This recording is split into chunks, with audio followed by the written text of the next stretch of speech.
Hey everyone, Giancarlo Veridini here at E3 2011. I'm here at the 2K Games booth. I'm joined by Robert Jones, 2K Sports, NBA 2K12, and the big question this year is, how do you top NBA 2K11? How do you top Jordan? Well, you know, it's obviously a question that we ask ourselves, right? But, you know, what we found as we finished 2K11 is that the ceiling actually got taller.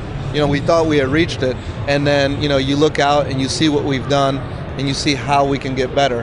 And I think that we have a good formula as to how we're going to be a much bigger game, you know, in every direction in terms of features and gameplay this year than we were last year. And so, while we're happy with where we were with 2K11 last year, I think that 2K12 is actually going to push that even further. What are some of the things that you're focusing on specifically for this year?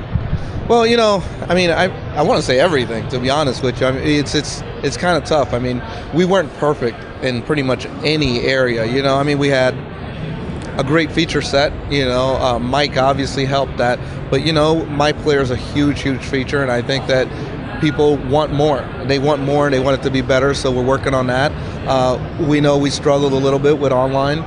We're really putting a hard focus on that area, and then gameplay, which has always been our biggest and the biggest part of our game, is actually getting more work this year than it has in years prior. I mean, we've assigned, I want to say there's 4 individual producers who are taking individual areas and really polishing those spots up. So I think, you know, last year people didn't believe us when we said that we had really rebuilt the ball handler so that he felt more true and he felt one-to-one. And that, you know, that the user would not feel like they were ever out of control, and we did it. And then this year we went back and we're like, oh yeah, that was good, but it's not good enough for our customer. So we're redoing that. We're redoing a lot of our post game. We're redoing, like I said, we're going back in and really going back to the crux and trying to make a much better experience than last year. One of the big things that we're moving away from is what people have referred to as canned animations. We don't do that anymore. We're wanting this game to be very fluid, very dynamic, and I think that we're achieving it pretty well. You know, right now we're in the midst of the NBA Finals. Go Mavs! And you know, one of the things that people always notice watching the sport on TV is that, you know, they really up the presentation element. They really get into the drama of the sport. I mean, can we expect more of that sort of